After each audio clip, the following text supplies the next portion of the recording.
قرآن مجید میں اللہ تبارک و تعالیٰ نے اپنے بندوں کی یہ شان بیان کی ہے کہ وَعِبَادُ الرَّحْمَٰنِ الَّذِينَ يَمْشُونَ عَلَى الْأَرْضِ هَوْنًا، فرمایا رحمان کے بندے زمین پر وقار کے ساتھ چلتے ہیں، عاجزی کے ساتھ چلتے ہیں۔ وَإِذَا خَاطَبَهُمُ الْجَاهِلُونَ قَالُوا سَلَامًا، اور جب جاہل ان سے مخاطب ہوتے ہیں تو وہ سلام کر کے گزر جاتے ہیں۔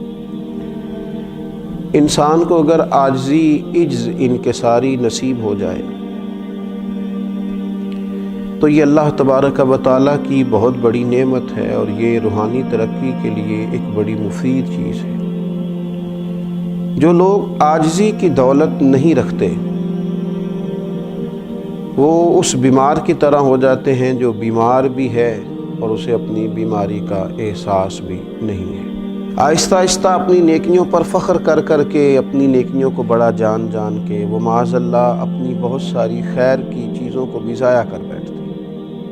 مزاج کی عاجزی، تھوڑا سا اپنے آپ کو زمین پہ رکھنا، یہ انسان کو روحانی طور پر مضبوط کرتا ہے۔ خود بخود ہی اپنی کوئی فضیلت طے کر لینا کہ میں چونکہ بڑا ہوں، میں چونکہ دانا ہوں، پھر میں استاذ ہوں، پھر میں چونکہ حافظ ہوں، میں چونکہ قاری ہوں، میں چونکہ دینی وزاداری رکھتا ہوں، میں چونکہ سخاوت کا مزاج رکھتا ہوں، میں چونکہ فلاں فلاں فلاں خیر کے کاموں کے بہت سارے میں اپنے لیے نسبتیں رکھتا ہوں، تو یہ چیزیں آہستہ آہستہ کر کے انسان کو عاجزی سے نکالتی۔ لازمی نتیجہ یہ نکلتا ہے کہ انسان کہیں نہ کہیں، کسی نہ کسی مقام پر کسی تکبر کا شکار ہو جاتا ہے، اور تکبر، خود پسندی، یہ تو روحانی طور پر اس قدر زیادہ انسان کو کمزور کرتی ہے کہ آہستہ آہستہ صوفیاء فرماتے ہیں وہ عبادت کی لذت سے بھی چلا جاتا ہے۔ بہت سارے لوگ ایسے تھے دنیا میں، صرف عاجزی نہیں تھی ان کے پاس، نعمتیں بھی تھیں، فضیلتیں بھی تھیں، عظمتیں بھی تھیں، عقل مندیاں بھی، صرف عاجزی نہیں تھی، تو روحانی طور پر کچھ حاصل نہیں کر سکے، کچھ نہیں پا سکے۔ جب تک مقام عاجزی والا نصیب نہیں ہوتا، انسان کسی اور کو بھی تھوڑا سا افضل نہیں سمجھتا، اللہ کے بندوں کی عظمتوں کا قائل نہیں ہوتا۔ ہم دیکھتے ہیں بڑے لوگ جب بات کرتے ہیں تو محسوس ہوتا ہے کہ شاید بھئی ان سے زیادہ دانا ہی کوئی نہیں، سمجھدار ہی کوئی نہیں۔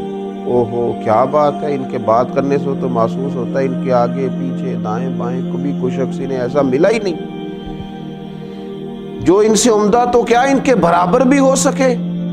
یہ بہت بڑی روحانی کمزوری ہے کہ انسان کے اندر عاجزی نہ ہو۔ عاجزی کا نہ ہونا روحانی مرض ہے۔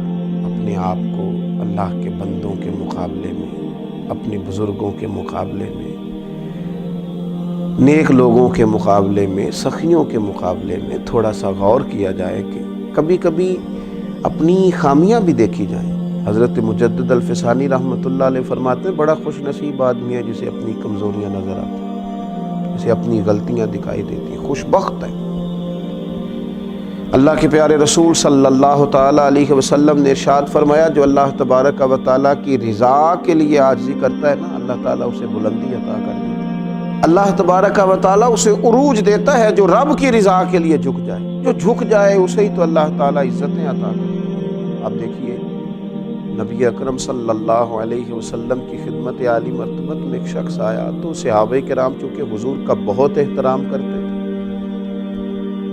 وہ تو یوں بیٹھتے تھے کہ جیسے ان کے سروں پر پرندے بیٹھے ہیں، وہ تو سانس بھی احتیاط سے لیتے تھے۔ تو وہ شخص ملنے آیا، غریب آدمی تھا، تو نبی پاک صلی اللہ تعالیٰ علیہ وسلم کی بارگاہ میں صحابہ کا اس نے ایک تو ادب دیکھا، اور دوسری بات یہ تھی کہ عرب کے سردار چونکہ مزاجوں کے بڑے سخت ہوتے تھے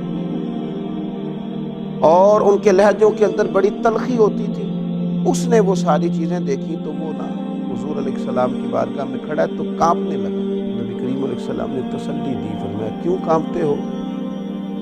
عرض کی یا رسول اللہ صلی اللہ تعالی علیہ وسلم میں مدینے کی حکومت کے سربراہ کے پاس آیا، ڈر لگتا ہے کوئی ایسی بات نہ ہو جائے کہ آپ ناراض ہو جائیں۔ حضرت انس بن مالک فرماتے ہیں حضور علیہ السلام نے پھر جو اس سے کہا اور جو وہ بات رخ اختیار کر گئی وہ دور نکل گئی۔ حضور علیہ السلام نے فرمایا تو کسی بادشاہ کے پاس نہیں آیا، تو اس بیٹے کے پاس آیا ہے جس کی ماں گوشت کے خشک ٹکڑے کھا کے بھی گزارا کر لیتی۔ تو ایک غریب ماں کے بیٹے کے پاس آیا. کیا انداز ہے, کیا امت کو عاجزی سکھائی. یہاں تو میرے عزیز گاؤں سے آ کر پڑھنے والے بھول گئے کہ کس کی ماں نے کتنا زیور بیچا تھا. لوگ بھول جاتے ہیں. حضور نے عاجزی سکھائی. ٹھیک ہے, اللہ تبارک و تعالیٰ نے کسی کو آفیسر بنایا ہے, کسی کو اس کے ماتحت بنایا ہے, کسی کو مالدار بنایا ہے, کسی کو اس کا سوالی بنایا ہے, کسی کو عالم بنایا ہے, کسی کو اس کا شاگرد بنایا ہے.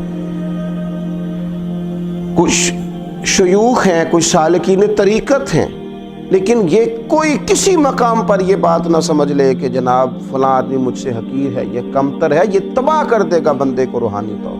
خدا کے بندوں کو کمتر سمجھنا.